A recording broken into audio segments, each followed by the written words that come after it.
ऋषि मुनि या जो साधु दिखाई देते हैं वह नशा करते हुए दिखाई देते हैं, जैसे कि चिलम, गांजा या और किसी प्रकार का नशा। क्या ये सही है, गलत है? अभी हाल ही में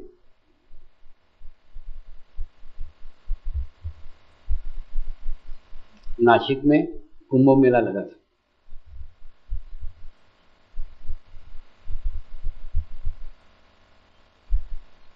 और उस कुंभ मेले में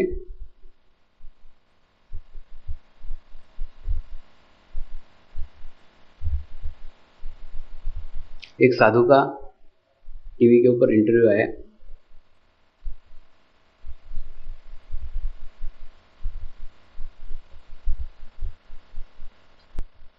कि आप गांजा क्यों पीते हैं? तो साधु ने उत्तर दिया, हम हमारी वासना का दमन करने के लिए गांजा पीते हैं।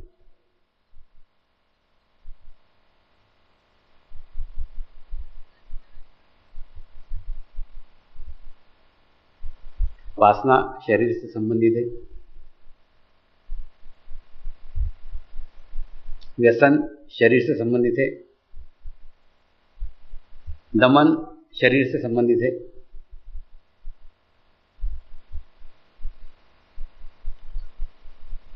ये सब शारीरिक क्रियाएं हैं।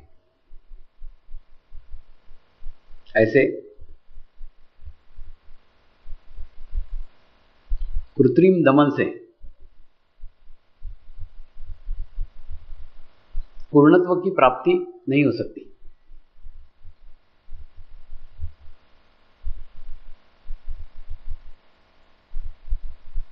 दूसरा, वीर्य नियमन यानी ब्रह्मचर्य नहीं है। लोगों की एक गलत धारणा है,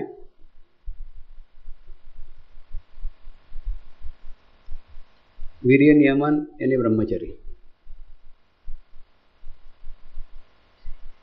फिर वीर्य शरीर से संबंधित है तो ब्रह्मचर्य भी शरीर से संबंधित हो सकता है।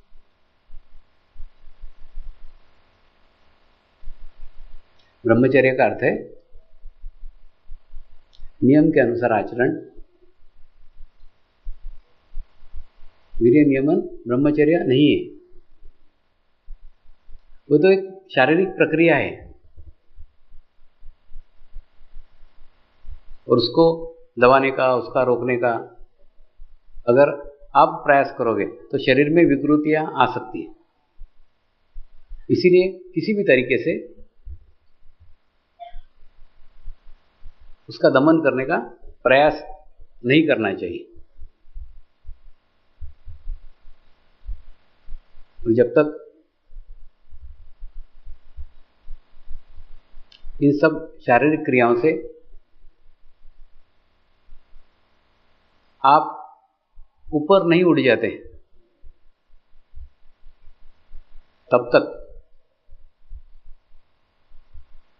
आध्यात्मिक प्रगति नहीं हो सकती। इस ब्रह्मचर्य के विषय को ही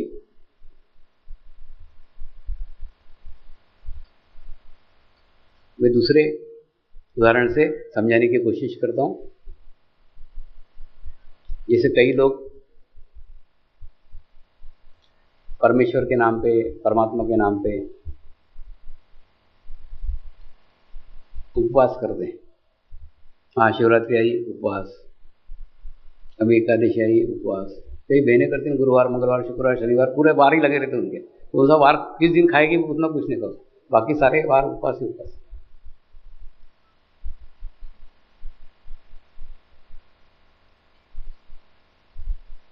वास्तव में उपवास आपका खाने में से चित्त निकालने के लिए होता है, लेकिन इन उपवास में तो अपना चित्त खाने में अधिक जाता है। महाशिवरात्रि किस दिन है, साबूदाने की खिचड़ी कब बनाने का, पहले साबूदाना ला के रखा, 8 दिन से तैयारी, महाशिवरात्रि आ रही है हफ्ते में, उसकी 1 हफ्ते पहले से तैयारियां। जैसे महाशिवरात्रि नहीं हुई पार्टी हो गई, तो फिर उपवास कहाँ रहा? हमारा तो अत्यधिक खाने में चित्त जा रहा है उस दिन।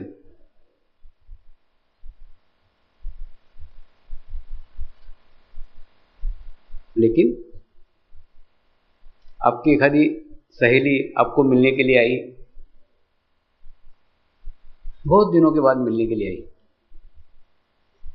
जैसे वो आई, आप उसके गले मिली, प्रेम से उसको बिठाया और प्रेम से जो बातें हो चालू हो गई पुरानी बचपन की यादों में आदमी ऐसा खो जाता है कि उसको फिर किसी चीज का होश नहीं रहता, क्योंकि बड़ी मधुर यादें बचपन की रहती। ऐसे बचपन की कोई सहेली आपको मिल गई और 2 घंटे तक आपकी बातें चल रही, वो बातें कर रही, आप बातें कर रही, चल रहा है। और 2 घंटे के बीच में आपने उसको पानी तक नहीं पूछा, पानी भी नहीं पूछा, चाय नहीं, नाश्ता नहीं, कुछ नहीं, बातें चल रही। यानी आप उसके प्रेम में इतनी दीवानी हो गई कि आप खाने पीने की सुध आपको भी नहीं रही और उसको भी नहीं रही, उसने भी पानी नहीं मांगा। ये जो घटित हो गया ये उपवास है। यानी आपने प्रयास नहीं किया, आपने प्रयत्न नहीं किया, खुद ब खुद हो गया।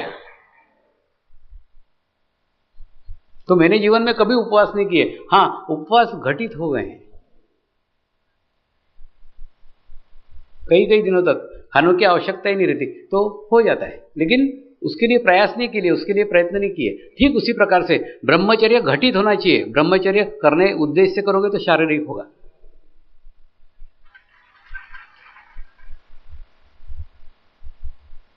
आप गुरु कार्य में लगे हुए हैं और गुरु कार्य में ही ब्रह्मचर्य घटित हो रहा है, होने दो ना, ये स्वाभाविक है, नेचुरल है। लेकिन ब्रह्मचर्य रखने का है करके ब्रह्मचर्य रख रहे हैं तो जो कुछ प्रयास करोगे, जो कुछ प्रयत्न करोगे, वो सारे प्रयत्न शरीर के प्रयत्न होंगे और जो कुछ घटित होगा वो परमात्मा की कृपा में होगा। तो परमात्मा की कृपा में होने दो, अपने प्रयास से नहीं, अपने प्रयत्न से नहीं। इसीलिए आध्यात्मिक क्षेत्र में प्रयास को महत्व नहीं है, क्योंकि सारे प्रयास शरीर से होते हैं। कृपा को महत्व है। परमात्मा की कृपा में सब कुछ घटित होना चाहिए। किसी की चीज के लिए कोई भी